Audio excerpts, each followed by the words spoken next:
22-year-old Jessica Eveler is suing her half-sister, 28-year-old Melanie Zampino, for stealing her furniture. Melanie claims the items were given to her. All rise. Yes, case number 364 on the calendar in the matter of Eveler versus Zampino. Parties have been sworn in. You may be seated, folks. Miss Eveler, the defendant is your half-sister, and according to what I read, you only recently, in the last few years, had a relationship with each other. Yes. According to your complaint, you rented a home that you own to your sister with the understanding that she would have an option to buy it after she paid rent for a while. Yes. Subsequently, within a relatively short period of time after she moved in, you evicted her. But your lawsuit wants your furniture back. And you say when you left some furniture in the basement that was yours. You allowed her to use some furniture, but when she moved out, she took your things. The defendant says that you gave her a living room set, that the bedroom furniture that you claim you want back was actually repossessed by the company that you had rented it from, so she doesn't have that. And she is counterclaiming because she says that because of your precipitous behavior, which was not warranted by anything she did, she was forced to move, she had moving expenses, she was forced to move very quickly, and she wants to be compensated for that, and all of her emotional distress. When did you lease her your house? It was in July. And when did you evict her? I gave her notice September 10th. Had she paid rent in August? Yes. Had she paid rent in September? No. Why did you evict her? There was drug usage going on, and I only agreed to 4 people living in the house. How did you know there was drug use going on in the house? August 24th, my uncle came there, and they smoked it right in front of him. Smoked what? Pot. Who did? Melanie and a guy named by the name of Brandon. Oh, my God. You agreed, you said, for 4 people to live in the house? Yes. Who were the 4 people? Her, Christina New Church, which is right over there, and their... Is this a friend? It's my roommate. We've lived together for 9 years. Okay. And they have each 1 child. How many people were living there? Between 7 and 8. Who else was living there? I got 2 people that were not even residing there, a piece of mail of theirs. Can I see? Mm-hmm.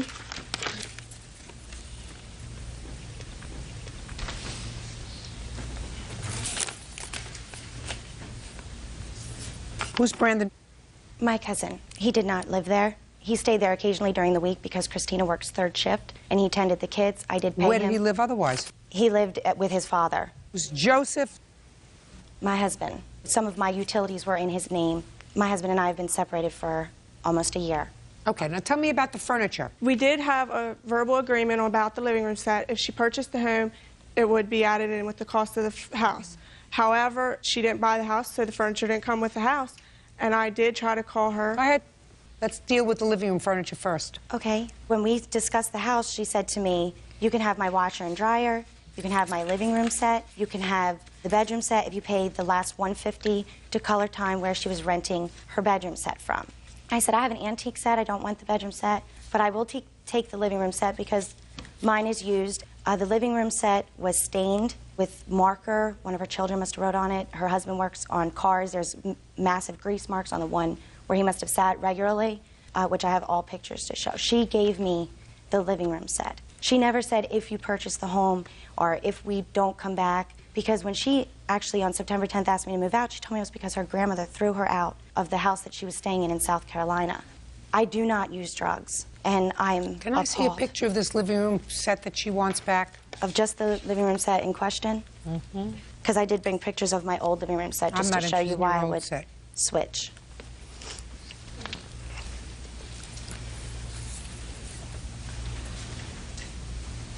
You're talking about the sofas and the end tables as well? And the coffee table. And I did attempt to take pictures of the markings. Well, when I left, there might have been a little bit of, like, grease stains, but there was no marker on my living room set. It was only... When did you purchase it? February of 2 years ago. You have a receipt for it? Mm-hmm. Can I see it, please? And who lived in the house with you? My husband and my 2 children. How old are your children? 1 and 2. This doesn't tell me when you purchased it. Take that, please, return that to her. I don't know what this furniture looked like when you left, but certainly a month later, it looks pretty used and pretty abused to me. And when you have 2 young children, that's what furniture like this looks like. Certainly not worth much. You'd have to pay somebody to take it out. You would. You'd have to pay somebody to take out these 2 sofas. What's next? What about the bedroom's furniture? I purchased that, and I actually have the original bill. And when I got into my house in late September, I came to clean it up and stuff. The bed was set up, but it was sliced. The bed was set up in the basement like someone had been sleeping there. So what are you talking about? Just the mattress? The mattress and the headboard was damaged, and I have pictures of that. Who slept on the mattress? When we lived there, me and my husband. When I lived there, no one. I had my own set. Fine. Did you slice the mattress? I did not. I also have a letter from Color Time stating that they repossessed her bedroom furniture that she left in the basement. We're not talking about that. We're talking about the mattress. Oh. And they took the dressers, by the way, because I had asked them to take the dressers. We're not talking about a whole bunch of money. I mean, we're certainly not talking about $3,500. Maybe we're talking about $100. I'm just trying to figure out why we're all here. I'd like to make a statement on that. Go ahead. Judge Judy, because I feel that we're here for the same reason that Jessica, the only time she ever interacts with me is when there's trouble to be made. When she needs something, she'll call me. When she needs a babysitter, she'll call me. I actually paid money to find her because I wanted to know my sister. And the only thing that's coming out of this, no matter how you look at it, is a destroyed relationship. That's unfortunate. When did she tell you to move? September 10th. And when did you move? She gave me until September 28th when she started calling the law and having her stepfather threaten to put me out the quote-unquote old-fashioned way. Did anything happen September 10th that precipitated this? No. I basically had coming back to Pennsylvania. My grandma her name's on the house also, so she had a decision to make, and she made that. That doesn't give me an answer. That's a lot of double talk. You were coming back to live there, is that right? Yes. All right, so you were coming back to live there, so you told her to move. Yes. Well, the drug usage was the reason why. No. There was no... No. Because if the drug usage was the reason why, you would have told her to move on August 24th or August 25th. You didn't. Or the 26th, 27th, 28th, 29th, 30th, 1st, 2nd, 3rd, 4th, 5th, 6th, 7th, 8th, and 9th. You told her to move on September 10th because you had to come back to your house. So stop making up excuses. You get it? Yes. And you had a responsibility to give her 30 days notice. You didn't do that. In that town, you only have to legally give 10 days. Because you're not allowed to legally rent without a renter's permit, and she didn't have one. Not nice. Okay. So you get nothing. Not even the $100 that maybe your mattress was worth if it was destroyed, and maybe your coffee tables were worth. Because what you did was the wrong thing, because they're living there with, let's say, 4 people, including 2 children. 2 children who by September 10th have started school, have settled in, and because you can't live where you were going to live and had to come home, you told them to move and gave them what I consider no notice. Not even the right thing to do to a stranger, but to do to somebody who's related to you? Outrageous. Judge Judy continues in a moment. We wanted her out. It had nothing to do with drugs or other people living there. It had to do with you coming home because you had no place else to live. You're an apology, not a lawsuit. And later today, You have one job when you take care of a 14-month-old baby. And it's not to leave a baby in a car with someone who is on disability for a psychiatric illness. real cases, real people. Judge Judy. Jessica Eveler says her half-sister, Melanie Zampino, stole furniture during tenancy in her home. Jessica claims she kicked Melanie out because she was using drugs. Now, where did you move? I live in Dover. I'd like not to say exactly where because I don't... Fine. Did you pay her September's rent? I did. I have that here. Can I see it, please? Then she didn't pay August. She paid 1 month. How many months' rent did you pay? I only paid September because when she moved, I was supposed to move in September 1st. When she moved, she had gone down to South Carolina and came back. There was some, like, flooding. People were messing around with her house. She said, Melanie, please just move in as soon as possible. I had to clean up as well. Just a second. When did you move in? Mid-July. Well, then you should have paid 2 months' rent. You only paid 1. You saved a little bit of money so that you had enough money to put down on another apartment. I'm gonna entertain. Yes, the only problem that I had was just finding something. I mean, we moved, we And you lived found just fine. something? Yes. That's good. Can I say something, Matt? The electric and gas was shut off September 22nd. When my grandfather went the 26th, everything was moldy, the freezer, everything. So they were out for a Listen while. to me very carefully. You did the wrong thing. You wanted to move back to your house. You wanted her out. It had nothing to do with drugs or other people living there. It had to do with you coming home because you had no place else to live. So I don't know why you're suing her, because the truth of the matter is, if you hadn't brought this lawsuit, she wouldn't have counterclaimed. She was willing to forget it. Yes, I Forget an it. entire It's over. room. It's over. You did the wrong thing. You owe an apology, not a lawsuit. The case is dismissed. That's all. Why is that excused? You may step out. She lied in the courtroom saying that she didn't do drugs, and I know she did. My ultimate sadness is that I do not have her as a sister. It's not a probable, it's a definite. We have nothing. We won't probably be talking anymore. She filed this lawsuit on our father's birthday, the only thing that joins us. And I think that that in itself is ironic and says it all. And now the next case. All parties in the matter of Bartlett versus Jones. Step forward. 22-year-old daycare provider Melanie Bartlett is suing former client Thomas Jones for unpaid daycare fees and late charges. Thomas says Melanie left his son in the care of a certified schizophrenic. Miss Bartlett, you run a daycare service, is that right? Yes, I do. And Mr. Jones had one child? Yes. A little boy. Yes, ma'am. Enrolled in your daycare. Is your claim that he took the child out of daycare without giving you notice, that he owes you for a certain period of time that the child was there when he didn't pay, and he also owes you for a whole bunch of late fees because he took the child out without notice? Mr. Jones says that he owes you some money for the daycare. That's correct, Your Honor. It is his claim that he had good cause to remove his son from your daycare because you were not properly caring for him. That is not true, Your Honor. So let's resolve what we can resolve, and then we'll get on to what's in dispute. How much money, Mr. Jones, do you owe her for the time your son, who was how old at the time? 14 and a half, 15 months, Your Honor. How much do you owe Miss Bartlett for the time she did, in fact, care for him? Approximately 2 weeks, Your Honor. Okay. That's And untrue. He paid me the first week, and then after that, I had no other payment from him. Well, I'm trying to recall. First weeks were paid in full. The second week, I received partial payment. That's what you said. $45. Well, Yes. but you have to add that. Yes. So we paid you partially. Yes. For the second week. So each week was how much? Miss Bartlett? $160. And the late fees are $10. Just a second. Oh, okay. $435 is what you owe her for the time your son was there and you didn't pay. That's correct, ma'am. Now let's get to termination fee and all of that stuff. Miss Bartlett, how many children do you take care of? I just started my daycare, so I was in the process of getting my license, and he was my first customer. Were you licensed at the time? No. I made him aware of that. I have the paperwork that I was in the process of getting the license, and That's I made him untrue, Your aware Honor. of that when he enrolled his son. At the time you took care of him, you were not a licensed daycare provider. Is No. that what you're telling me? I was in the process of getting the license. It was just paperwork. At the time you No. took care of his son, you were not a licensed daycare provider. No. Did you know that? No, ma'am. How did you locate her? Through the internet. Do you have a copy of the ad? Unfortunately, I do not, Your Honor. I do. Let me see it, please.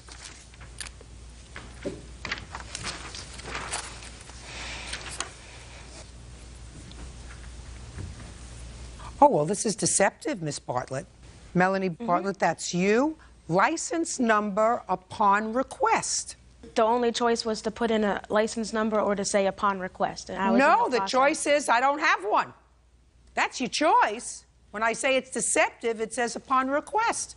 Upon request means I have one and I'll give it to you if you ask me for it. So that's deceptive. Judge Judy continues in a moment.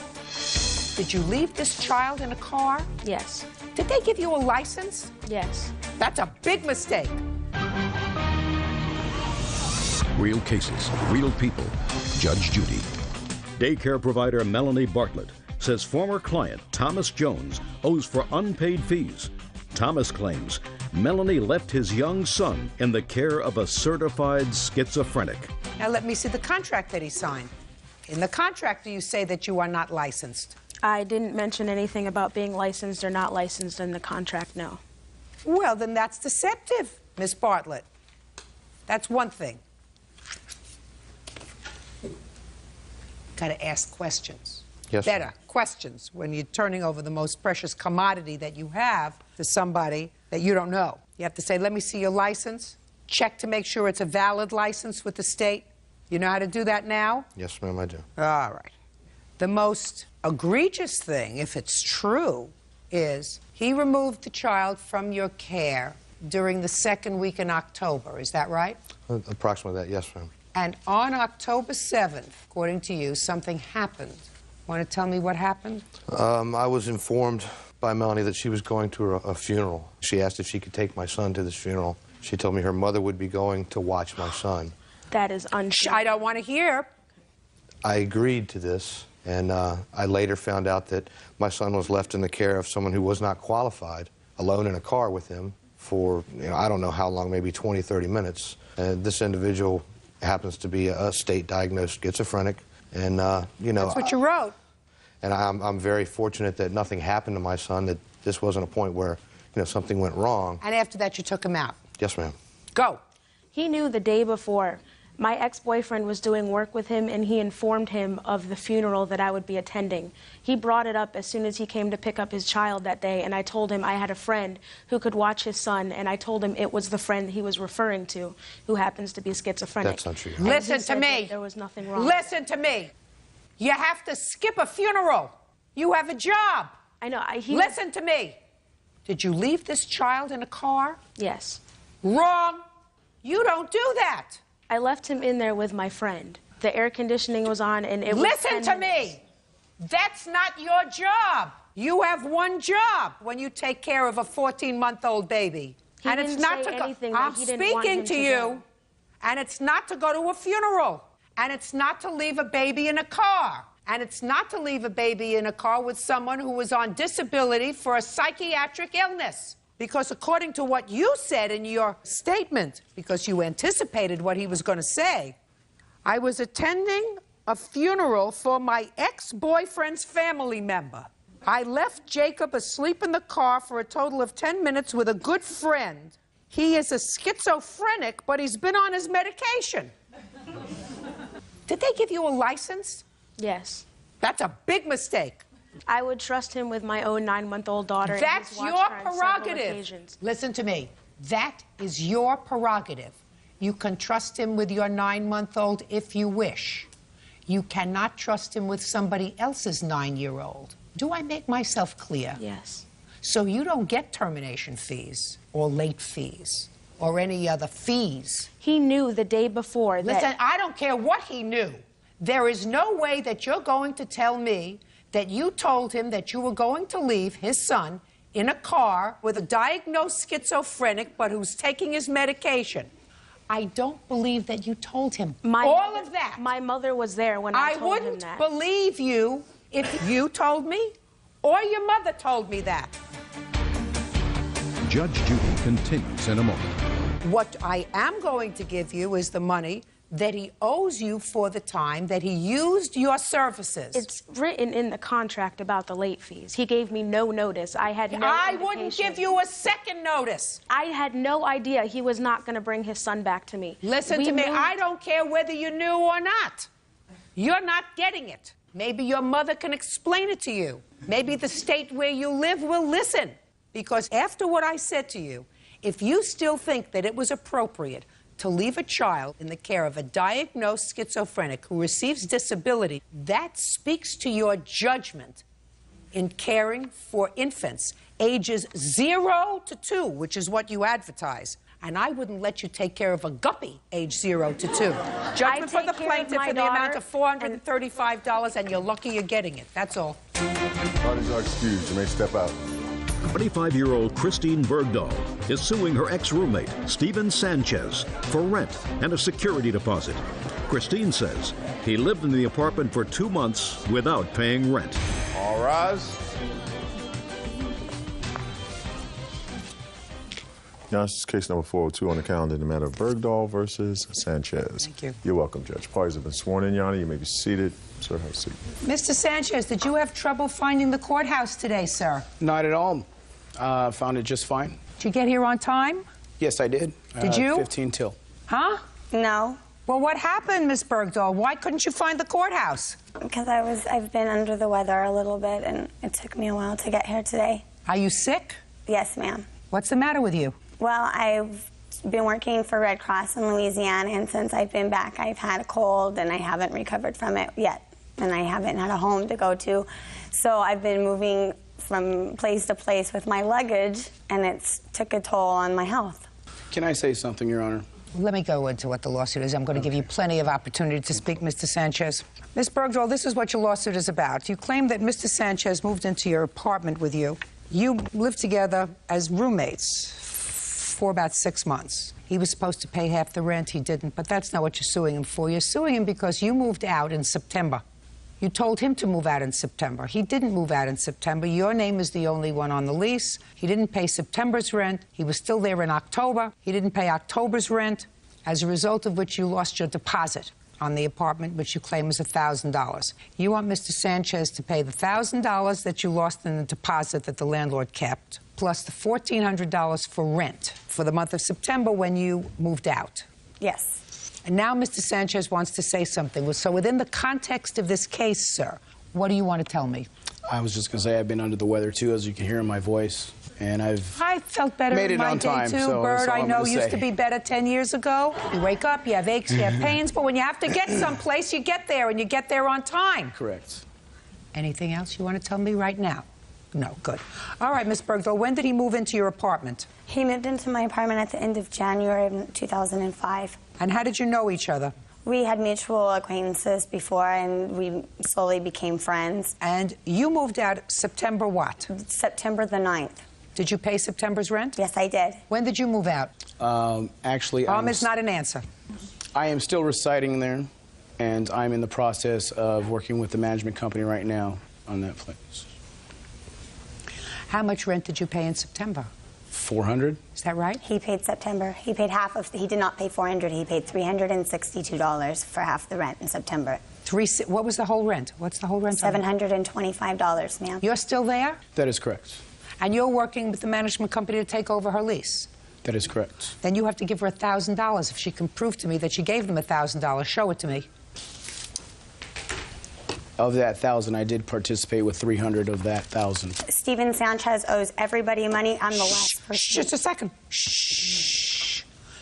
Mr. Sanchez, just show me that you gave her $300. And that's the problem. My work schedule does not allow me to gather up information, and that's the problem that I have.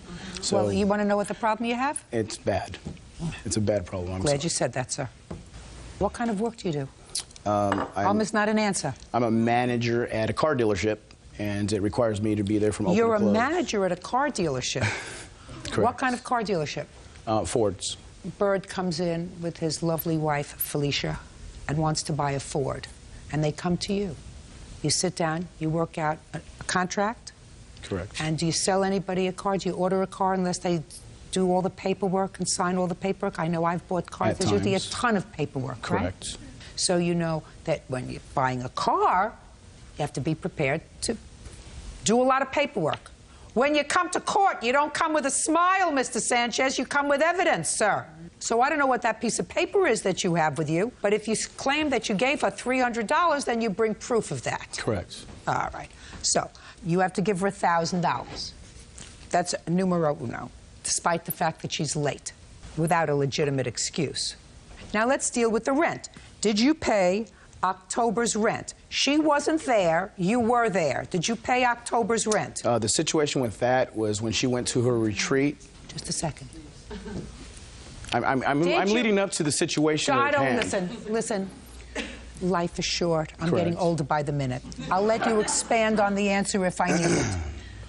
Did you pay October's rent? No, I did not, because Okay. I wasn't allowed to. Just a second. Did you live there? Can I say something, please? Did you live there? Yes, I did. Fine. Now, who do you think is responsible for October's rent? She's on the lease. Right, and she wasn't living there. Correct. You were living there. Correct. Just a second. You know, you made me nervous. Something is going in my eye. Bird, look over here. Do you see? Oh, I got it. Thank you very much. Thank you. Does this look all right? Yeah. Thank you. You're doing good. Thank you. All right. Listen to me very carefully, sir. The landlord is not related to you in any way. The landlord, I assume, is not related to Miss Bergdahl in any way. Is that right? No, ma'am. Okay.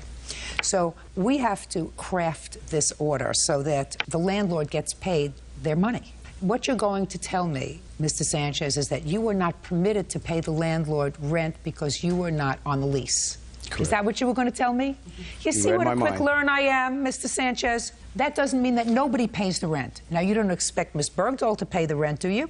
She wasn't there. She wasn't there in October. Did you pay November's rent? No. This isn't hurricane relief, sir. You're living in a place you're supposed to pay rent. So, you problem- make out the check to her, and you say, pay the rent. Or you make out the check to the landlord, give it to her. She'll get it to the landlord because she's on the hook for rent. The landlord's not going to let you off the hook. Not going to let her off the hook. Somebody's going to pay October and November's rent. Okay. I offered to pay time and time again. What the management company said is we need to talk to our lawyers and then we'll get back to you.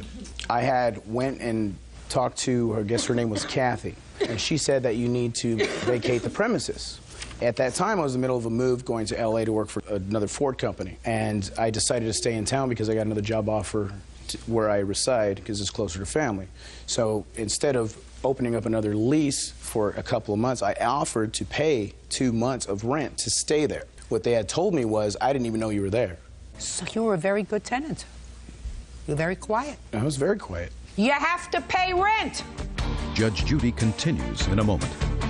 You're a big boy. How old are you? Old enough to know. Is it a secret? 33. If I were 33, I would shout it from the rooftops. You look 33, by the way. That's very nice of you. It's not going to help you one bit. And later today, We got into an argument, and he went to open the door, but he hit so hard that he broke the door handle. He jumped out of the car and proceeded to break the rearview mirror. How did he get out of the car? He went out the window. She was in reverse moving the car when I was trying to get out the window. real cases, real people. Judge Judy. Christine Bergdahl says ex-roommate Steven Sanchez owes for 2 months' rent and a security deposit. People pay rent, a mortgage, rent, housing allotment. That's what you do. You don't expect her to pay for you, do you? No, not at all. Perfect. I've All offered right, to pay how much? her also, and she denied it. All right. Can I say something? No, do me a favor. I don't listen to tardy people. 700. He has been asked multiple times by me and the management company to pay something because the person that actually owns those buildings hasn't received any money in 2 months. And he has refused to pay. We've even been over to the house. The landlord even went over to the house requesting money from him, and he didn't hand her They did not anything. come over to look at the house. They came over to assess the situation of what happened and why she left. Then why didn't you pay him then? Shh. I'm getting to that. The whole Listen to situation me. of what Listen happened. to me. If it was all very nice, you wouldn't be here. And I wouldn't be able to have such a pleasant afternoon. The living situation was great, okay? There was no problem. There was just one little issue of a coworker that she lived with that we became... Listen, I don't care. I have other things to do. I don't care why she left. She left. And if you would have packed your bag and gone at the same time, then she would be stuck with her lease because it's her lease. You chose to live there, sir, for your own convenience. And you're a big boy. How old are you? Old enough to know. Is it a secret? Yes. It's a secret? How old you are? 33. If I were 33, I would shout it from the rooftops. You look 33, by the way. That's very nice of you. You're It's not going to help you one bit. You owe her $1,000 for the security deposit because you're staying in the apartment. You owe the landlord $1,450. 2 checks. One to her, one to the landlord, $1,450. Mill Creek Management, Inc. is who the check gets made payable to. Thank you very much. That's all. Parties are excused. You may step out.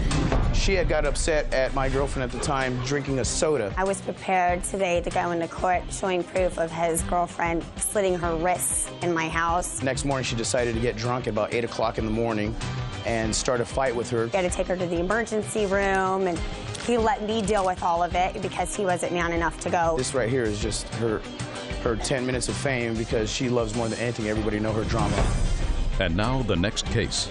All parties in the matter of Hayes versus Dorland. Step forward. Shannon Hayes is suing her ex-boyfriend, Michael Dorland, for breaking the door handle of her car, breaking her cell phone, and an assault. Ms. Hayes, according to the complaint that I've read, Mr. Dorland was your boyfriend for a period of time, and it is your claim that during the course of an argument, you were in your car, he damaged your car. Subsequently, I believe, he destroyed a cell phone that you had purchased, and he stepped on your hand, causing your hand to be injured. You want him to compensate you for those things.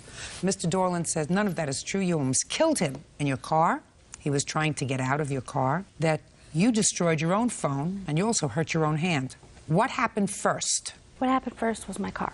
Why don't you tell me about it? On September 10th, Mr. Dorland and I were driving, and we were staying at a bed and breakfast. We had been in an argument. We got in my car. We're driving away. Driving where? Towards Manitou Springs. I stopped at a convenience store, and he was getting ready to get out, and he went to open the door, and he yanked the door open. But he yanked so hard that he broke the door handle. Go ahead. What happened next?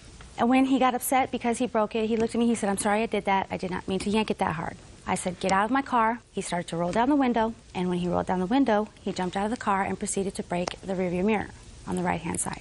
Okay, what happened next? Then I was pretty upset, so I just looked at him and I put it in reverse, and I went back into Manitou Springs. Where was he when you put it in Standing reverse? at 7-Eleven. How did he get out of the car?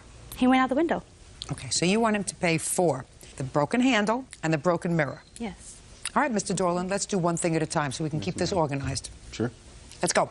I was trying to get out of the car because she was going to take me down to her friend's house, and I didn't know if they were going to jump me, beat me, or whatever. Why would they do that? She hangs around with some pretty low people. At that time, she was still hanging around with drug dealers and people that were borrowing her car and doing more damage to her car than what anybody else was doing. You mean anybody she'd else? lose her car for... Sorry. You mean anybody else? You mean you? No.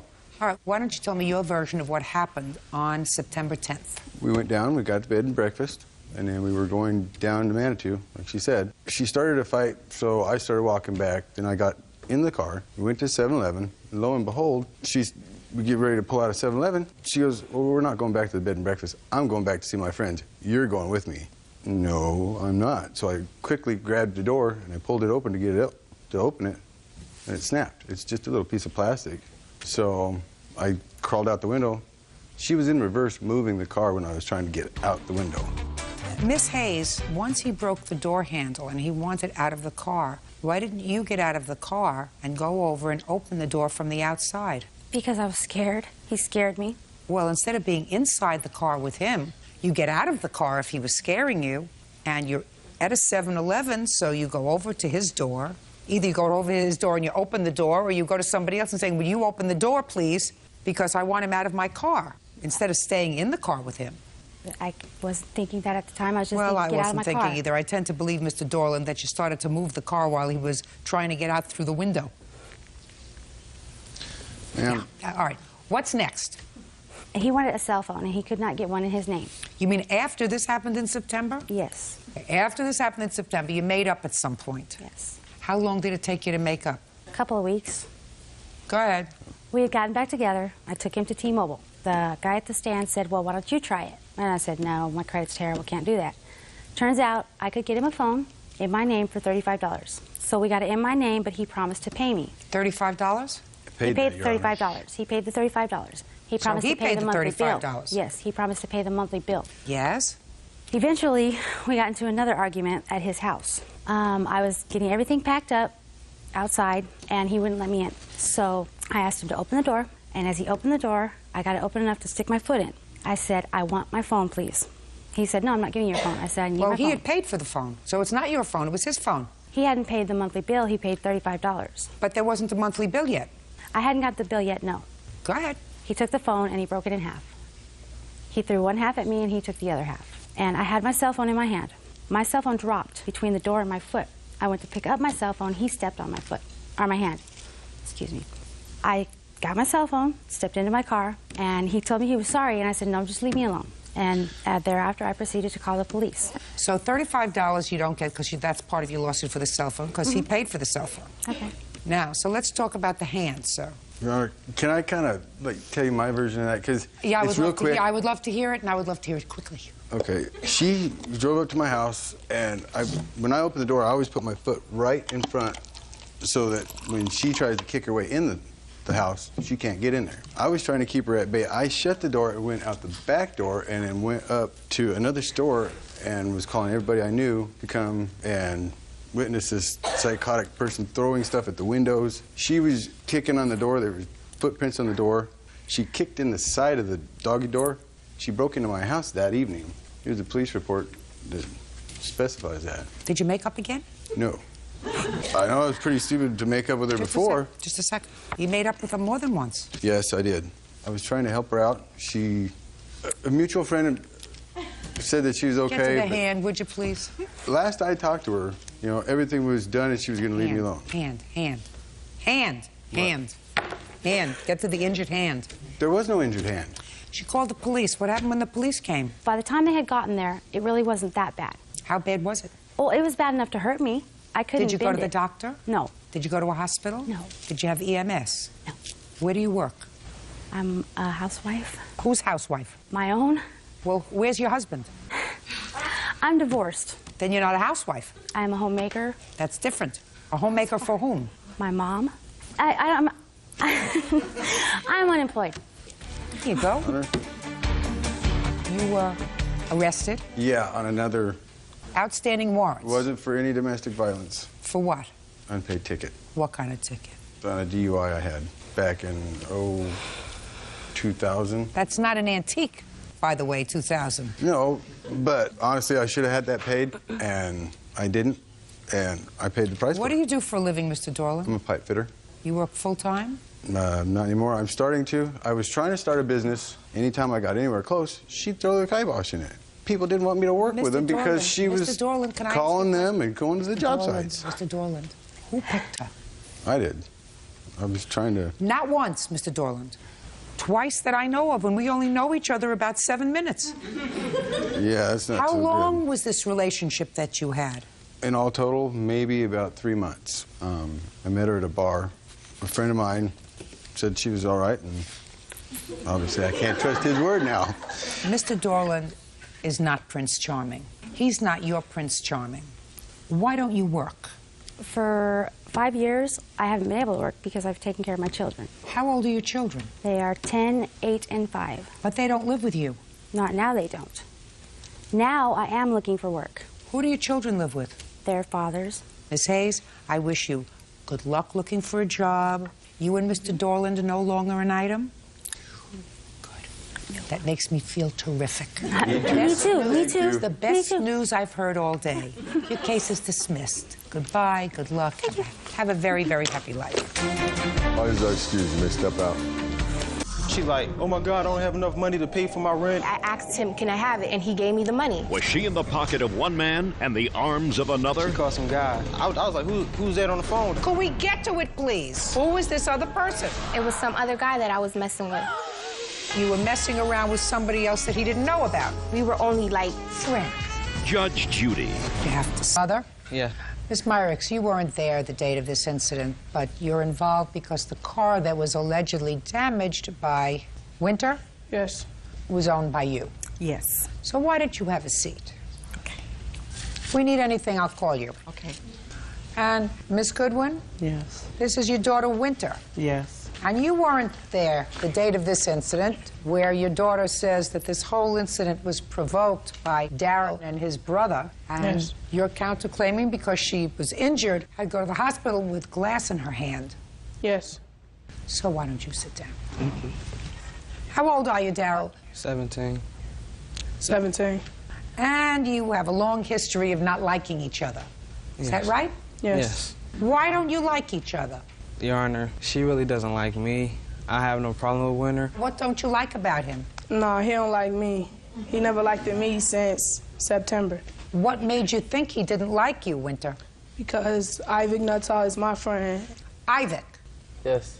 is your friend. And he came to me in school saying what he was going to do to him, and I told them to keep me up out of it. And so that's how I got involved, because of his brother. Oy. All right. Now, I want you to tell me, Darryl, what happened on April 9th? Okay, Your Honor, Friday, me and my friend Katrina, who lives out there, we had made plans to go to the bowling alley on Saturday, and we were on our way to pick him up. As I was entering the entrance to my friend Katrina's house, Winter, along with Ivic and others, were blocking the entrance. Had you spoken to any of these people that day? No. And I rolled down my window politely and I said, Winter, could you please move off the street? Politely? Yes, politely, because that's what type of person I am. I'm a polite person. And she started cursing me out like, MF, you have no business being out here. You don't live out here, so you can move out your car and move out my way. Well, by this time, her, Ivic, and the rest with his sister surrounded my car. Is that you? You're the sister? I'm Winter's sister. You're Winter's sister. And they all surrounded my car, and so therefore I couldn't move nowhere. Winter came up to my car, and she took her fist and busted out my back window, and they still wouldn't let me move out the way. So then she had run away, and she came back with a bat and busted out my driver window. Once she busted out the driver's side window, she put her arm in the car, unlocked the door, and pulled me out along with her friends, and they started beating me up.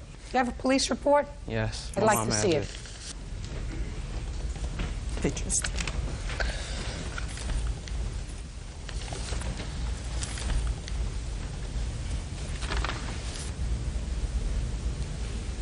Okay. Now I'll hear you, Miss Goodwin. All right. On April 9th, Daryl and his friend Brente called us and told us to meet them up at the bowling alley. So about 6 to 8 o'clock, they kept playing on the phone. Who were they calling? They was calling me and my friend Isaac, my witness Isaac. Okay.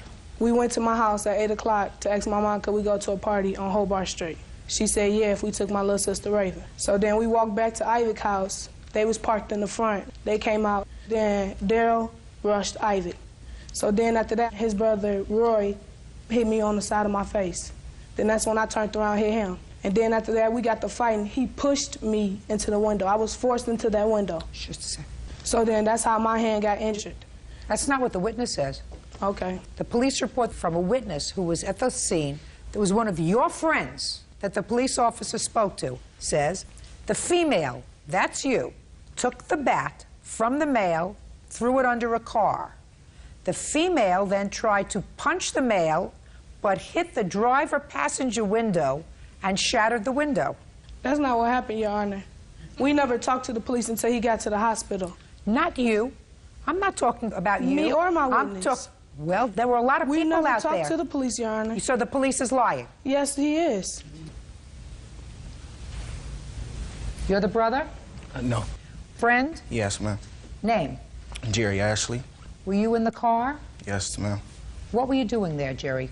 We was going out there to get a friend to go to the bowling alley. But you had already gotten him, because he was in the car, according to this police report. There were 3 of you in the car. Yes, ma'am. Where does he live? Give me the address. I don't know the address, but he lived in the front of Mary Hill Apartments. And where did he meet you? He met us right there. When you come inside Mary Hill, or the entrance, he met us right there. So then you were leaving, because he was in the car already. No, ma'am. Why weren't you leaving? Because they had blocked the car. Who blocked the car, Jerry? Winter, Ivic, and some of her friends, his brothers, his sisters, they all blocked the car. Even the little girl blocked the car. She's not so little. Well, you know. I'll get you in a minute. How old are you? 18, Your Honor. Okay, Ivic. Up. How old are you, Ivic? 15. What's the problem that you have with these guys? Nah. Every time we was in school, he said, like, find me, it's like I'm Michael Jackson, so he'll whoop me, stuff like that. What? He said, find me like he find Michael Jackson. Like, I'm gonna be Michael Jackson, so he can whoop me and stuff like that. Do you understand this? Are you following this? Not at all. No, I thought maybe I was missing something. So now I want you to tell me, Ivic, what happened on April 9th. From 6 o'clock to 8, Brente... No, I want you, don't look at the heavens. God is not going to help you with this, Ivic. Only the truth will set you free, so you look at my eyes. 6 through 8 o'clock, Brente, Daryl, they was calling my phone telling me to come to the bowling alley. But I was like, nah. So then after a while, they start driving past the Maryville Apartments telling Winter and that he wanted to fight me and stuff like that. And they was 3 cars deep. But first, me, Winter, and Raven went to her mama's house to ask her, could we go to a party? And she said, yeah, so when I was... So first, this car is driving by, and Winter, who is afraid, right, goes in to ask her mother if she can go to a party. Yeah. That's what you're telling me, so that they're driving by with their friends. And that's very intimidating, right? They're looking to fight you. Yeah. Step up.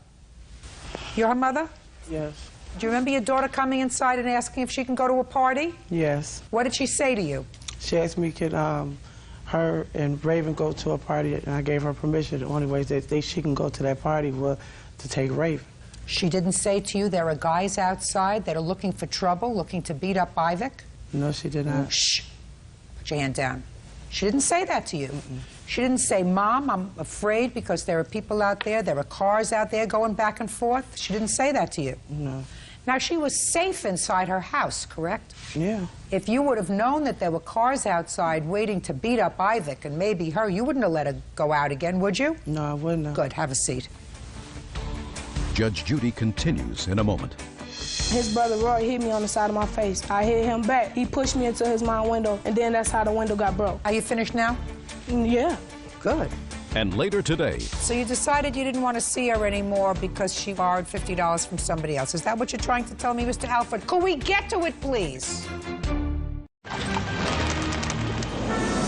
real cases, real people. Judge Judy. Daryl Myricks claims his former classmate, Winter Goodwin, punched out his car window. Winter claims Daryl's brother pushed her into the car. She is countersuing for medical bills. Winter. Yes, Your Honor. This is what you swore to. On April 9th at around 6 o'clock, Daryl's friend, not Daryl, Daryl's friend called me and told Ivik and me to come to the neighborhood bowling alley because Daryl wanted to fight Ivik. That's what you wrote.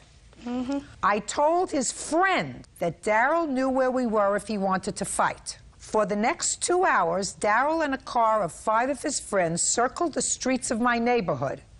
They were screaming obscenities and trying to instigate a fight. Ivik and I ignored them. Around 8 o'clock, I went across the street to talk to my mom. When I crossed the street back to Ivik's house, Daryl was parked on the street with 2 carloads of his friends. They were just sitting there stalking Ivik's house. I went inside and got Ivik with the intention of ignoring Daryl and his friends and going to a party. That's what you wrote. I know what I wrote. But that's not what you're telling me. That is what I'm telling you. You didn't even let me finish my story. I'll let you finish your story. I'm at your mother's house when you went inside to ask her if you could go to a party, despite the fact that a couple of hours before, a guy had said he's coming over to the house, he was going to fight you because you invited him over. He said, you want to fight? You know where we are. Come on over. And you say for the next 2 hours, the cars went back and forth stalking Ivik's house. Then you went inside and asked your mother if you could go to a party. Nowhere did you tell your mother that there was a problem. And I find that hard to understand, Winter. Well, I ain't tell her what happened because they weren't even supposed to be out there. We was about to get in the car and leave. So then I tried to go in his house to get his mom. His brother Roy hit me on the side of my face. I hit him back. We got to fighting. He pushed me into his mom's window, and then that's when I lost my balance. And then that's how the window got broke. Are you finished now? Yeah. Good. Did you see how the back window got broken? Yes, Your Honor. How did the back window get broken? By Winter hand. And how did the side window get broken? By the bat that Winter had, Your Honor. Where did the bat come from? After they did all that, she fled away from the accident and then came back with the bat. Did you ever have the bat in your car? No, Your Honor. Did you ever have the bat in your car? No, Your Honor. I believe you. Sit down. Can I have the estimate, please, for the damage to the car? Put your hand down, Ivik.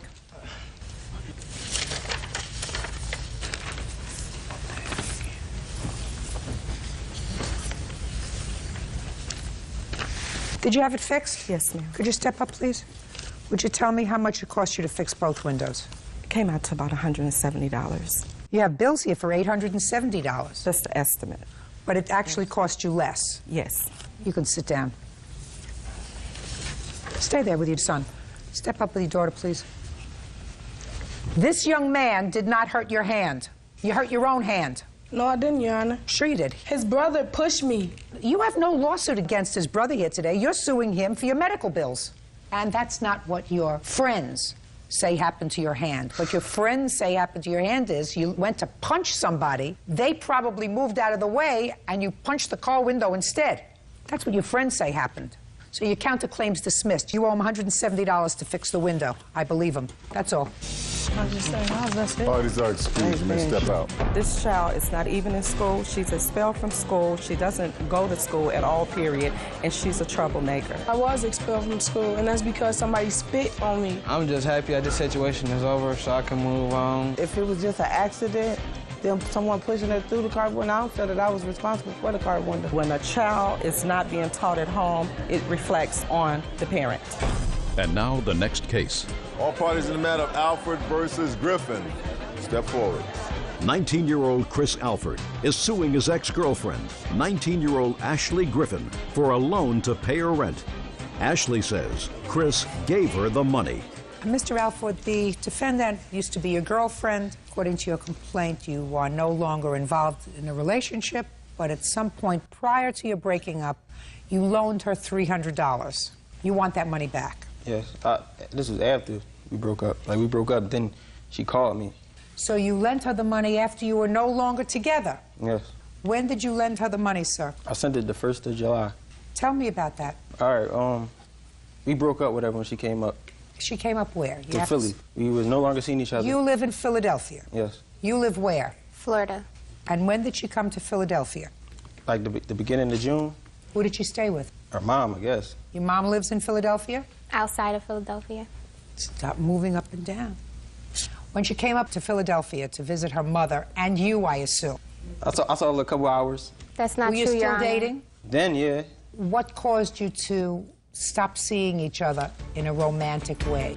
Chris Alford says ex-girlfriend Ashley Griffin owes for a loan to pay her rent. Chris also says Ashley is a two-timer. Okay, go ahead. All right, she missed her flight, right? In the morning time, she missed her flight. She missed her flight going back to Florida? Yes. When was that? I don't know the exact date. It was sometime in July. He said you went up in June. No, it was like the middle of July sometime. Did you miss your flight going home? Yes, ma'am. When you were in Philadelphia? Yes, ma'am. All right. What happened when she missed her flight, sir? She missed her flight, and she called some guy and was like, I missed my flight. It cost $50 or something to pay the balance or something. And I was like, who's that on the phone? And I turned around, whatever, because I was half asleep when all this happened. She hit me, whatever, like, I missed my flight. Da-da-da-da. So what you're saying is she was sleeping over at your house? Mm-hmm. Yes. Well, then you were with her more than just a couple of hours during this visit to Philadelphia. Okay. All right, so you decided you didn't want to see her anymore because she was talking to somebody else and borrowed $50 from somebody else. Is that what you're trying to tell me, Mr. Alford? Could we get to it, please? All right. Is that what happened? Other stuff, too, but that's what started it all. And then this other young man sent you money or called up and said, add the ticket on his credit card, and you went home. Yes, ma'am. Tell me why you needed this $300, Miss Griffin. Can I start from the beginning? No. Well, because I was going back home in July. So I had already bought my ticket, and I was short for my rent. So I asked him for the money. I didn't say, can I borrow it? I asked him, can I have it? And he said, yeah. And he gave me the money. So you needed the $300 for rent because you'd spent the money. But I was also going to see him. And we spent more than just that night together. He picked me up from the airport, and I was with him that day, and we went to go pick up his witness. Tell me about when you called him and asked him for the money. Well, I called him, and I pretty much said I needed the money for the rent because I was short. Where were you when he gave you the money? I was at my house. In Florida? Yes, ma'am. He Western Unioned me the money. You have the receipt for Western Union? Yes, I do. Can I see it, please? Mr. Alford, I'd like you to tell me... And I put her on speaker because I couldn't drive and talk. So I'm talking to her, and she's like, oh, my God, I don't have enough money to pay for my rent, this, and that. And I'm like, at first I'm like, oh, like, what am I supposed to do about that? Then she said, would it be possible if you could send me $300 and I will pay you back next Friday on my paycheck? Everybody in the car heard her say that. Don't tell me what they heard. Did you hear it? I heard it. Clearly, it's right here. The phone's right here. I was listening, talking like, all right, well, I can't spare it.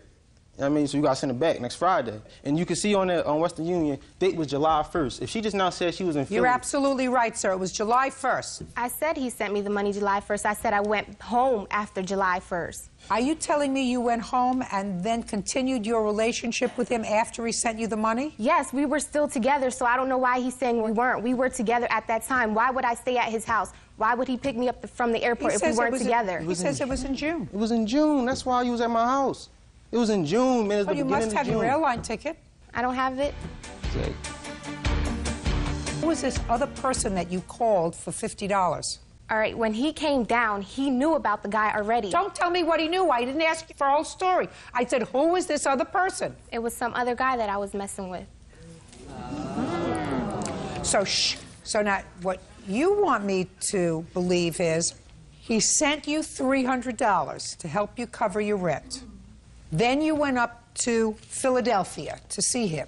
But at the time that he sent you the $300 for the rent, you were messing around with somebody else that he didn't know about. Is that right? No, he knew about him. We were only like...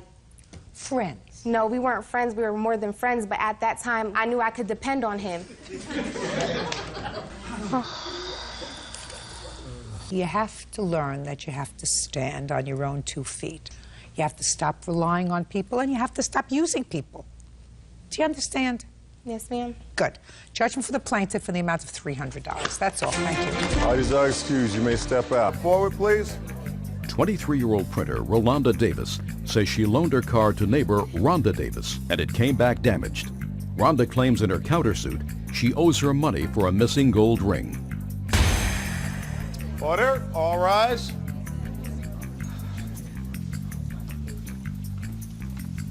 Yeah, this is case number 240 on the calendar in the matter of Davis versus Davis. Parties have been sworn in. Judge, you may be seated.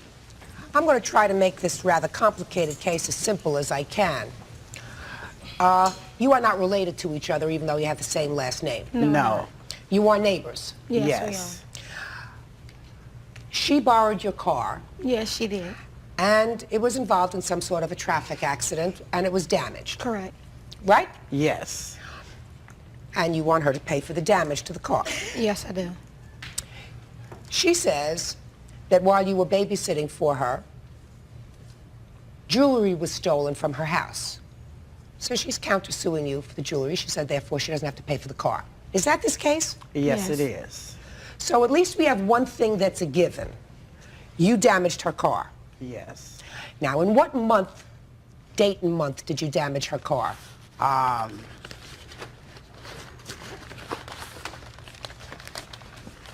you don't know this right off the top? July 12th, Your Honor. No, I don't. July 12th is when you borrowed the car. Yes. How was it damaged? Tell me. I was damaged on the on the driver's door. And how did you do that? I didn't do it. A car hit her car while I was parked. So she says, Your Honor. Whatever. You weren't there. Right. But it was damaged while it was in your control. Yes, ma'am. And it's not covered by insurance. No, it's not. Why did you let her borrow your car? Because she asked me if she can borrow my car to go to the grocery store. That's not true. And I said, do you have a driver's license? And she said yes. And I let her drive my car. When she left, my car was a brand new car. No, I understand that. Okay. She's acknowledging that the car was damaged And- while it was under her control. Did you have a driver's license? No, I did not.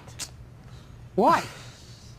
Why did you use her car without having a driver's license? She sent her daughter to come get me, to go to Lucky's, to go get some milk and cereal for her daughter because she was sick. Your Honor. I did her a favor. Your Honor. She asked me to use my car. The first question I asked her, before I even answered her, was, do you have a driver's license? That's not true. She said yes. Shh. Just a second. Did you have insurance? No, I didn't. Why not? Well, I had got the car in May, and I moved in June. I guess my insurance papers, from what the car dealership told me, went to my old address. Being that I didn't get them in time, they pinned it because I only had it a month after I got my car. They're all, so far, you both sound very responsible. No insurance, no driver's license. It's a perfect match. Okay. All right. Now, when allegedly was this jewelry stolen and how? What month? It was stolen August 23rd. All right. 8/23. Now, between July 12th, when the car was damaged, and August 23rd, why didn't you pay her for the damage? Because, for one thing, when after the accident had happened, okay, I came straight to Rolanda, and I said, Rolanda, someone had hit your car. We came out, we looked at the car. She said, Rhonda, don't worry about it. It's not that much damage. It could have happened to me if I'd have had your car. She said, don't worry about it. Okay. Come on now. Shh. All right. And so that was it, okay? August 23rd was my birthday. We needed a babysitter. Just a minute. So are you telling me that between July 12th, when our car was damaged, and August 23rd, there was no other discussion about paying for the car? None. None. Okay. You say there was? Yes, there was. When was there? When she came back, when she pulled back into the parking lot, and I came outside and seen my car, and I'm just shaking my head, and she was like, Rolanda, I'm going to help you fix your car. She said she's been knowing people who can fix my car, Your Honor. She said she's been knowing people, and I'll come to her door, I'll ask her sometime, I'll be like, have you talked to someone? No, and she'll be like, yeah, I know somebody who will fix the car. Okay. You know, and then she got mad one night and was like, I'm not going to fix your car. Who are you? I'm her witness and roommate. We live together. When she was at the store, I was at Rolanda's house sitting, waiting for her because the store is not very far from where we stay at. Okay, when she came back, all three of us walked out where the car is parked at in front of our apartment building, and we looked at the car. You know, I was looking like, where's the dent, you know? And it was very small, like maybe if someone opened their door and maybe hit the car or something like that, that's what it looked like. To me, it wasn't major I'm at going all. to see pictures of it. I assume the pictures are here. It wasn't major at all. My pictures to prove that they're not little itty bitty dents. I have pictures I have too. some I have some damages that. Just a shut. Okay. That's certainly not an itty bitty dent. No, and that wasn't the dent that was in that car. Neither. Her car had been hit 3 times since that accident. Well, when did you take pictures of it? Maybe about 2 weeks ago when I knew that she was following this. Just a second. 2 weeks ago this happened? 3 July months the ago? 12th, Your Honor. Yes, but I didn't know she was going to file no suit against me or anything like this. When were these pictures taken? Those pictures were taken 3 days ago. 3 days ago? 3 days ago. Not interested in these pictures? Well, I want to see the estimate. Okay. I have right an estimate, after Your July Honor. 12th. I have an estimate, Your Honor, proving how much my driver's door does not open. My window is broken. That window was in that car. It has been rain, and my car, the door, it's rain, it's mildew stains inside of my car. Your husband Just a broke the minute. window. Hey! This damage report is 2.5 months after this incident. Yes. Okay. Your Honor, I'm telling the guys all the truth. She damaged my car. Judge Judy continues in a moment. You copped an attitude, which I have a feeling you can do very easily, and you said, I'm not doing that. And later today, Whoever made the decision that this was not going to be a long-term relationship, whether it was you or whether it was him, whoever it was, you're very lucky. real cases, real people. Judge Judy. Rolanda Davis says after she loaned her car to her neighbor, 36-year-old Rhonda Davis, she returned it with extensive damage. Rhonda admits the car was wrecked, but says Rolanda stole a gold ring from her home, making them even. She acknowledges she damaged your car. Mm-hmm. You do not have an estimate within a day, a two, a week after the accident. Right. $1,500 is practically what they charge just to look at a car. Mm-hmm. One of these car doctors, Thank you know, you. they come out in a Thank white you. coat and they look at it, you know, the Mhm. looking costs $1,500. So we're not talking about a lot of money. The damage that you caused to the car was at least probably $1,500. Yes. If they have to pull it out, they have to repaint it, they have to buff it out. You agree with that? Yes, ma'am. Okay. So $1,500 she's entitled to for the car. Now, you have to prove to me that she took your jewelry. Prove it. Only way that I can prove it is that when we got ready to leave, okay, when I got to the club, okay, Jocelyn noticed that my jewelry was gone. What I did, I immediately got on the phone. I called Rolanda. I said, I dialed my number. Rolanda answered my phone. She said, hello. I said, Rolanda, this is Rhonda. First thing I said, how's the kids? She said, everything okay. I said, Rolanda, I left my rings on top of the TV. Can you please go get them for the kids won't mess with them? She said, okay. I said, I'm going to hold on until you do this, okay? I was holding on the phone. Whether Rolanda went in my room to check to see was the rings there or not, I was holding on. She came back to the phone. She said, okay, I got them. I said, okay, everything's okay? She said, yes. I hung up the phone. When I returned home, I say approximately maybe about 2:30, close to 2:45. Immediately as I walked in my door, I seen my table, the glass was broke, okay?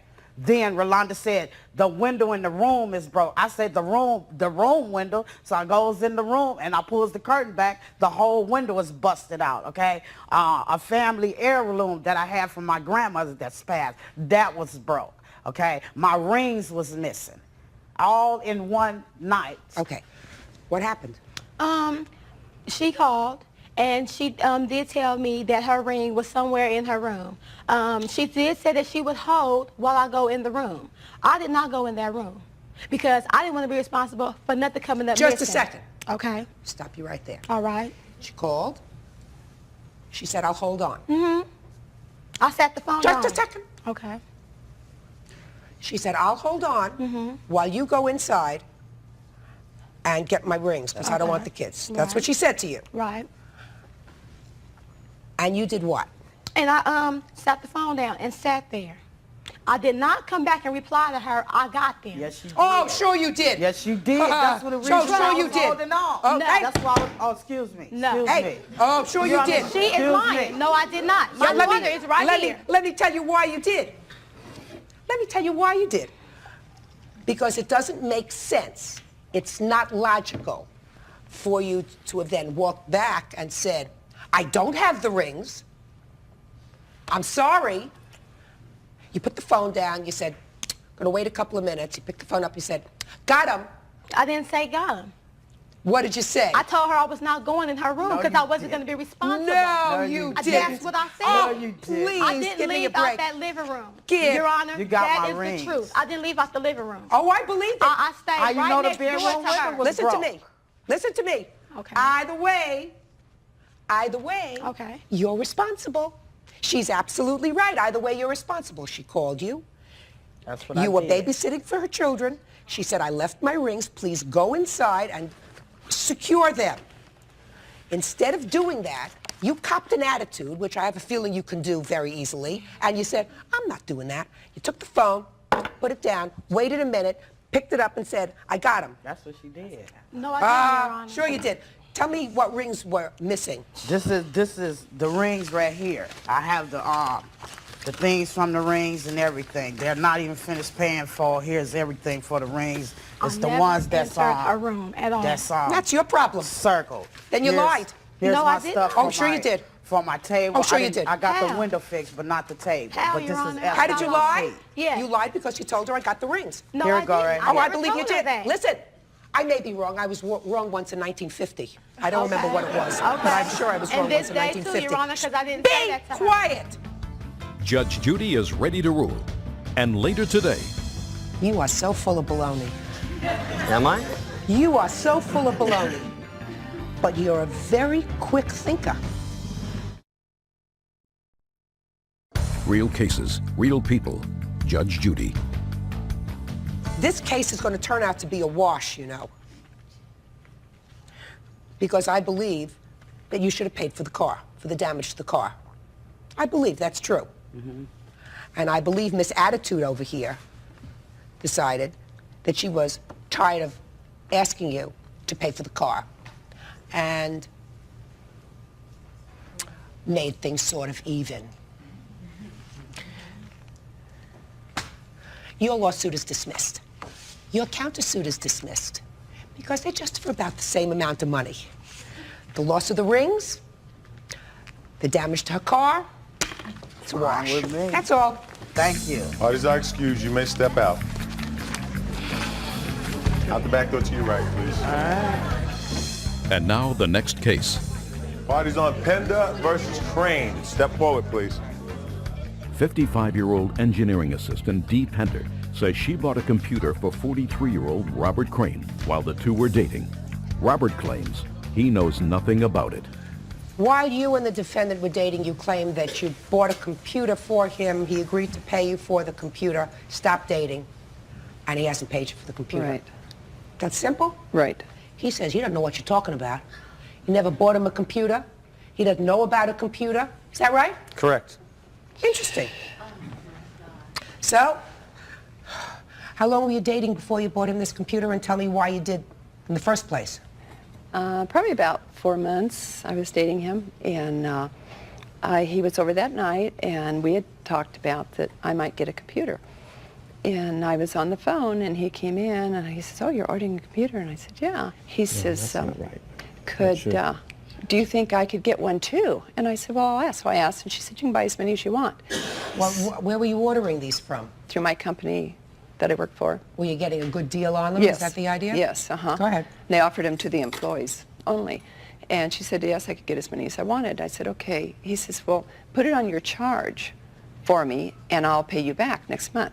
Fact is, he says, I'll pay the whole bill off. And I went, shh, wait till I'm done. So I finished ordering 2 computers and got off the phone. He says, yeah, he says, I'll pay the whole bill off. Everything on your bill I'll pay off. Yours and mine and anything else that's on there. He said, I make plenty of money. He said, no problem. And I said, no, you pay what you owe me. I pay my own bills. How much was the computer that you bought for him? In the end, by the time we got everything on there was $1,943.55. That's what it finally came to. Okay. So he comes over and he says, I make $15,000 a month. Here's my check stub. I'll show you. And I looked and I went, whoa. And he says, yeah, I make plenty of money. Don't worry, I'll pay the whole thing. I said, no, just pay your bill. That's all I want. And so the bill came in, and he says, well, the next month, he says, I'm a little short of cash. Can I just make the payment this time? He said, actually, I'll pay it when my tax check comes in. He said, that'll be in the next week. And I said, okay. I said, you know, pay $100 on this. Okay. So did he give you $100? Yes. Yes, he paid me $100. Well, let me ask you this question. Have the computers been delivered? Oh, yeah. Oh, yeah. They were delivered the next month. Did you talk to him about his computer? Oh, yeah. He said, yeah, he liked it. He thought it was great. What kind was it? A Micron. Micron, I believe. Here it is right here. Okay. And which credit card did you put it on? My Citibank Visa. Okay.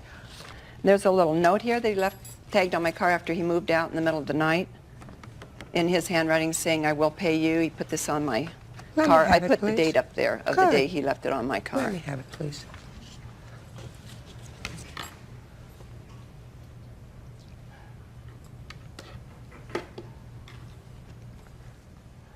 Yes.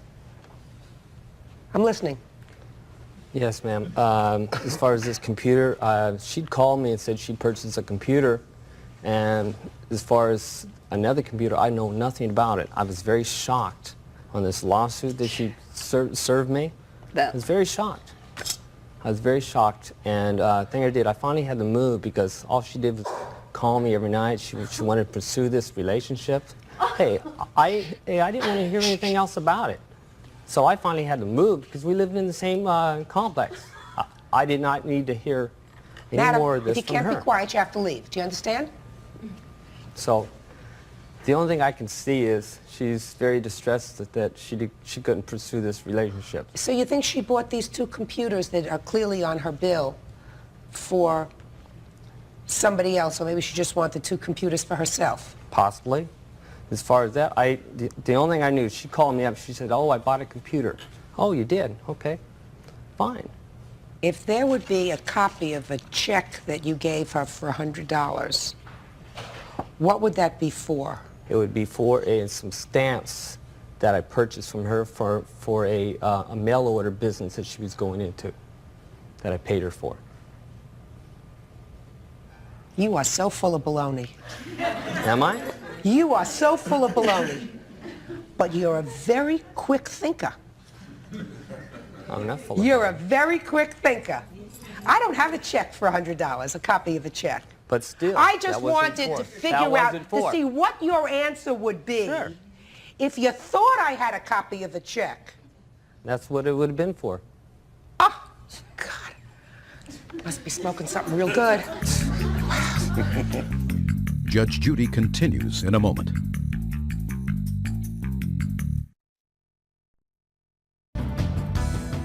$1,943.55 is what your Visa bill shows. Does very fancy footwork, Miss Pender. You're very lucky that whoever made the decision that this was not going to be a long-term relationship, whether it was you or whether it was him, whoever it was, you're very lucky. Yes. Earth to Mr. Crane.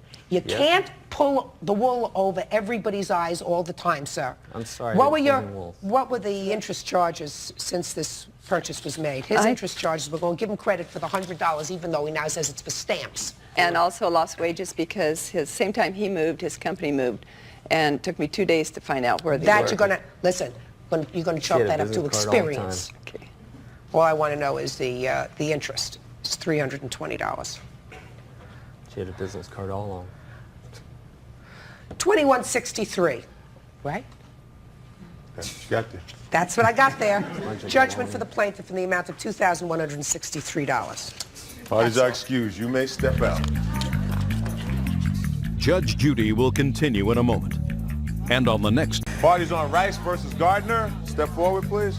18-year-old Audra Sullivan Rice is suing Sarah Gardner, the editor of their high school yearbook, because she says out of jealousy, Sarah deliberately used an ugly photo for her senior portrait.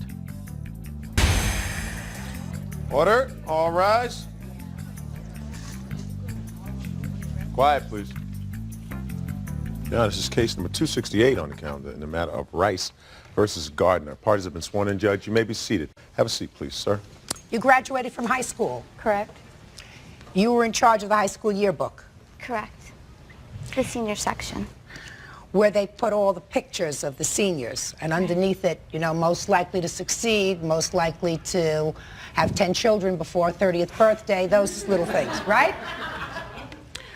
And Miss Rice, you claim in this lawsuit, where you're asking for $3,500, that the defendant caused a very ugly picture of you to be placed in the yearbook.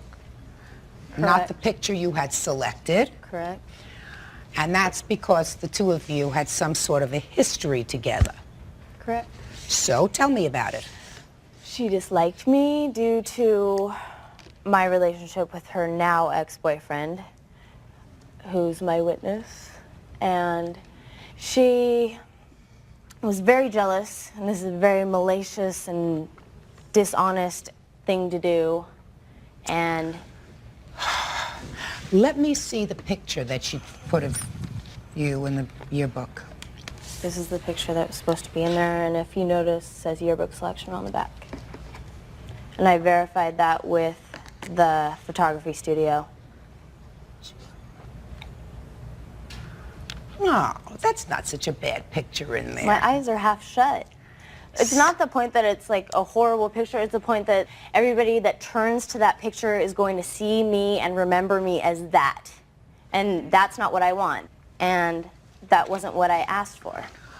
Well, first of all, I'm glad that I looked at it, because I was really picturing something that looked like Quasimodo based upon what you wrote in your complaint. I mean, you're a very pretty young lady. It would be very hard to make you look ugly. I want to tell you something. The matter is, I sort of like this one better than this one, but that's just my own personal taste. Let's find out what the defense is for putting the picture that she had not selected in the yearbook, Miss Gardner. Okay. There's about 300 senior pictures that were in my charge. What was supposed to happen is that seniors were supposed to specify which picture they wanted in the yearbook. Show her the back of that picture. Either they were to call their photo company. No. Right. She did that. She did everything she was supposed to do. Miss Gardner, I want you to look at me and tell me whether, when you selected that picture for her, did you get a stack of them from the photographer? Yes, we got a whole box of envelopes. Okay. That you took any special care in selecting her picture? No. There were 3 other individuals that worked with me the first day. Turi, who is my witness, worked with me on the first day, and then there were 2 other individuals who helped me. You worked with her? Yes. Step up here. And what we did is that the seniors that did specify which picture they wanted, She did that. Right. The numbers that did indicate, we pulled those pictures. And Hers then, did. And then the 3/4 of the seniors who did not specify, we were advised by Mr. Sonamaker to pick the top photo from each envelope. Okay, but she picked which photo she wanted. It's on the back of her photo, that's the one she picked. If Mr. Sonamaker had a meeting with her and she specified, he did not let me know. We did divide up the pictures between me and the other 3 individuals that worked with me, and since we were working very fast, no, I don't know who handled Audra's picture. Do you remember who handled her picture? No, I going through, it takes you about 2 minutes to do each one, and you don't even look at their names really. You just look to see if the barcode was there. And now, Miss Rice, other than the fact that you have a history with Miss Gardner, over you. Mm-hmm. Correct. In which... What other evidence do you have that she purposely picked the wrong picture to put in your yearbook? Okay, this is what Here we go. The process I went through. I know the process you went through. You picked the right picture. You put the right thing on the back. Just tell me what proof you have that she purposely selected the wrong picture. Do you know? Yes, ma'am. Sure. Just a minute. Your Honor, on the last day of school, she was pestering me to get me to sign her yearbook. Who was? Miss Gardner. And she said that, "Do you see Audra's picture?" And I said, "Yeah." And she laughed hysterically as if to say that she did it herself. She said, "Ha ha ha, did you see how funny it looked?" So she just laughed and said, "Did you see her picture?" Mm-hmm. Don't tell me as if yours in your mind. What she said was, "Did you see Audra's picture?" And she laughed. Yes, Your Honor. Did you do that? No, I did not. I would like to add that... Just a minute. Okay, sorry. Sure you did. Sure you did. That's exactly what you said to him. Don't give me a lot of baloney. Can I please add something? Add it. Okay, I did not say that to him. I do feel that... What did you say to him? I'm not interested in what you feel. What did you say to him? Actually, from what I remember, there was a lot of goofing off. There was other people there. Jacob did run into a fellow who did want to fight him. What do you remember about the picture? What do I remember about the picture? About the conversation about the picture. There was no conversation about a picture. I feel that he's not a credible witness. I do have a restraining order against this gentleman. You do? Yes. Can I see right it? Here. I also have notes that she wrote displaying her disgust for Audra. This is going to be a quote directly from Sarah. "I saw Audra at lunch, and if it weren't for my heavy bag and a cigarette, her ass would have been down." She continues to say about how upset she is, and then she says, "I don't really mind. It's not you that I care about and don't want to hurt, it's them." Let me see the restraining order. Curious about this. He looks like butter would melt in his mouth, right?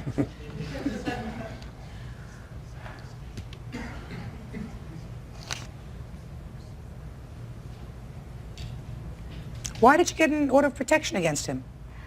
I was being stalked. There were times when he's tried to strangle me.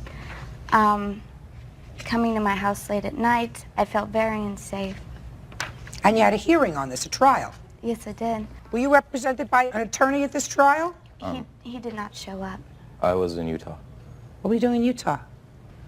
I went on a road trip with my parents. You mean you knew you had a court date and you didn't show up? That requires an answer, sir. Yes, Your Honor. That was pretty stupid. That was pretty stupid.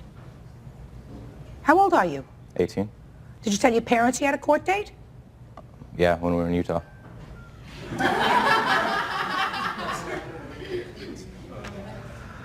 Oh, the more I spend time here, the more I love my children. Judge Judy continues in a moment.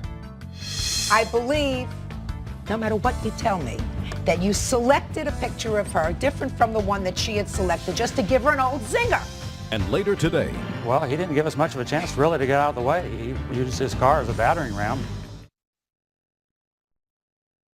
Real cases, real people. Judge Judy. 18-year-old Audra Sullivan Rice is suing her classmate and editor of their high school yearbook, Sarah Gardner, claiming Sarah deliberately selected an ugly photo for her senior portrait. Sarah claims it wasn't her job to pick the photos. The picture of you in the yearbook isn't terrible. As a matter of fact, I think I like it a little bit better than the one you selected. I do, however, think that there was some design to get that picture in there. It just seems too coincidental to me that she's in charge of the yearbook, she can't stand you, you pick a picture and a different picture goes in there, right? And there's all just too much coincidence that doesn't sit comfortably with me. But if she picked the wrong picture, truth of the matter is, I think she picked a better one. So I don't think you should be that discouraged. Okay. And Miss Gardner, there's a certain thing about misusing your authority. If anything, you should have been far more careful about selecting her picture as making sure it was the right picture. Right, but there was no specification. Oh, yes, there was. You keep saying there was no specification, and I'm telling you. There were a lot of seniors who did come to my attention that they did specifically pick a picture, and then they Look at weren't the back on of the picture. Would you hands on the picture? I don't want them to touch each other. Right? What does that say back there? Actually, I did not I didn't ask you what you see. I asked you what it said back there. Yearbook selection. Okay. Bottom line is, I believe, no matter what you tell me, that you selected a picture of her different from the one that she had selected just to give her an old zinger. The fact that you happen to have picked one that wasn't terrible and that I really think is much nicer is really not the issue. It's not, you're not damaged $3,500 worth, madam. What I wanted to You're not damaged $3,000 by this photograph. You're damaged maybe a lesson. So what's a lesson? Lesson is $100, Bird. That's good. $100 for the plaintiff, that's all. Parties are excused. You may step out.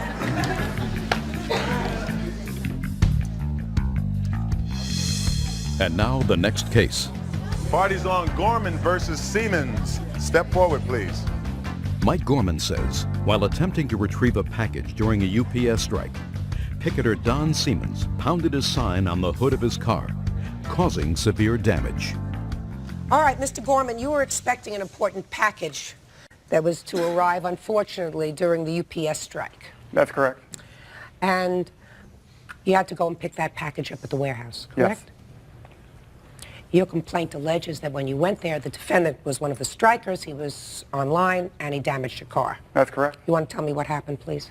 Yes, actually, I made arrangements to have the package shipped to me by FedEx because of... Listen, sir, I got other cases to do today. I understand. At some point, you had to go and pick up your package at the UPS warehouse. That's correct. You're in your car. I'm in my car. And you're driving there. Yes. And what do you see? The strikers were blocking the returning trucks, and I circled the block numerous times until the police finally arrived. I went in with the returning trucks, picked up my package, and when I left, I knew it was going to be trouble. And several of the strikers were marching very close and impeding my exit. And they started jumping on the front of my car and on the trunk. They were pounding on the windows, cursing at me, chanting slogans. I inched along, and the police finally came over and removed the people on my car. They were actually on your car? Oh, yes, ma'am. At least 8 of them. Okay. On the front and the back. And Mr. Siemens was the last to be removed. And when he exited, he took his sign and pounded it into my hood. And I immediately stopped the car, and the police separated us, and he went over and took our names and information. What was the cost of the damage to your car? Approximately $500. You have the bill? I do. All right, Mr. Siemens. I think he's living in a fantasy world. I can't believe this. Judge Judy continues in a moment. Are you interrupting me? 2 people can't talk at the same time. And when my mouth is moving, you have to be quiet. Real cases, real people. Judge Judy. Mike Gorman is suing UPS worker Don Siemens for damaging his car with a picket sign during a strike. Don says he was only trying to get out of the way when Mike drove through the picket line, nearly running him over. You're on strike. Yes, ma'am. Yes, Your Honor. You're circling. We were walking the sidewalk there, yes, back and forth. So tell me what happened. Well, he didn't give us much of a chance really to get out of the way. He used his car as a battering ram and knocked us, some of us out of the way, myself onto the hood, and trying to get off of the hood the best I could. I guess my sign hit his car somehow. What were you doing in front of his car? Well, we were on the picket line. No, what were you, not we. Oh, I'm sorry. What were you doing? I'm sorry. Listen, you're walking around with a sign, Mr. Siemens. Back and forth. You see his car. You have several choices. You can either move to the side and make way for him to leave. He didn't give us enough time, No. Your Honor. No, he didn't, honest. There was about 20 of us out there, 15 to 20 of us. And he hit 5 or 6 of us. Jason was there to contest it. Can I say something, Your Honor? Sure. Okay, we were ordered by our union to go on strike. We're all in front of the building striking. There will be moments in your life when you feel tired. Moments when you question yourself. Moments when the dream you once believed in feels so far away that giving up seems easier than continuing. But listen carefully. Your current situation is not your final destination. You may be struggling today, but that does not mean you will struggle forever. You may have failed, but failure does not mean you are a failure. It simply means you discovered one way that did not work. Every successful person you admire has faced moments of doubt. They have been rejected. They have lost. They have made mistakes. They have wanted to quit. The difference is simple. They kept going. You don't need to have everything figured out today. You don't need to know exactly how your entire future will unfold. You only need enough courage to take the next step. One step. Then another. And another. Never underestimate what small efforts can become when you repeat them every single day. A single workout won't transform your body. A single book won't transform your mind. A single day of hard work won't change your life. But consistent effort will. Your future is being built by what you do when nobody is watching. So stop waiting for the perfect moment. Stop waiting until you feel confident. Stop waiting for someone to believe in you. Believe in yourself first. If you fall, get back up. If you fail, learn. If someone doubts you, let their doubt become fuel. If the road becomes difficult, remember why you started. You were not given a dream just to admire it from a distance. You were given the ability to pursue it. There will be days when progress feels invisible. Keep going. There will be days when nobody notices your effort. Keep going. There will be days when you feel like you're moving backward. Keep going. Because sometimes the greatest changes happen quietly, long before anyone else can see them. One day, you will look back at this difficult chapter and realize something incredible. You survived the days you thought would break you. So stand up. Take a breath. Look at the road ahead. And move forward. You don't have to be fearless. You just have to refuse to let fear control your future. Your story is not over. Your best days may still be ahead of you.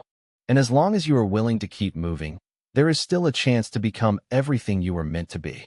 Now go. Work for it. Fight for it. Believe in it. And most importantly, never give up on yourself. And when you think you have reached your limit, remember this. Your limit is often just the place where your mind is asking you to stop. Life will test you. It will test your patience when nothing seems to happen. It will test your confidence when people doubt you. It will test your strength when one problem comes after another. And sometimes, it will test you so deeply that you begin to wonder whether the dream is worth the struggle. That is the moment you must remember who you are. You are not defined by the worst day of your life. You are not defined by your mistakes. You are not defined by the opinions of people who never understood your journey. You are defined by what you choose to do next. Maybe you lost something you never thought you could live without. Maybe someone walked away. Maybe an opportunity disappeared. Maybe you worked hard and still didn't get the result you wanted. It hurts. Don't pretend it doesn't.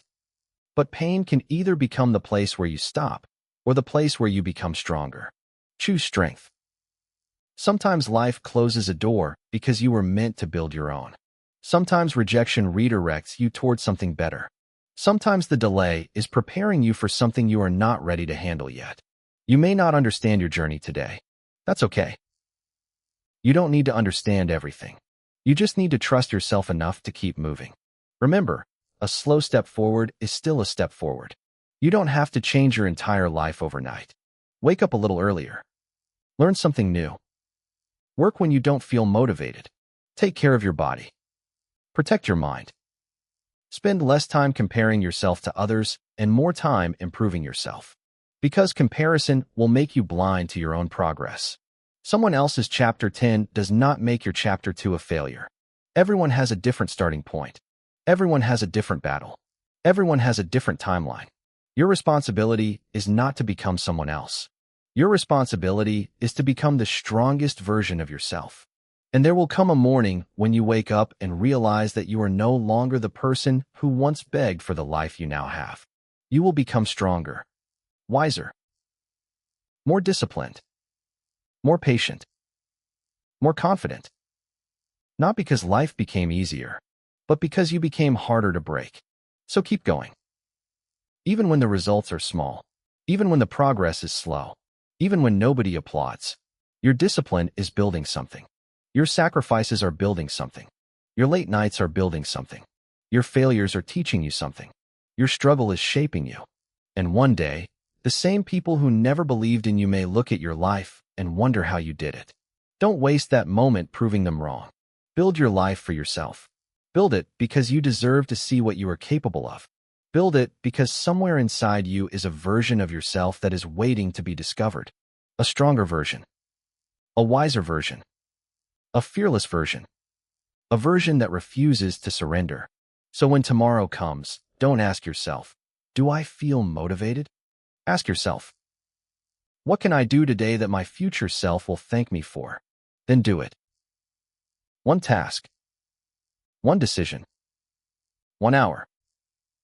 One step at a time. You don't need a perfect life. You need a powerful direction. And if you keep moving in that direction long enough, your life will eventually begin to change. So remember this when the road gets dark. You have survived every difficult day that came before this one. You are still here. You are still breathing.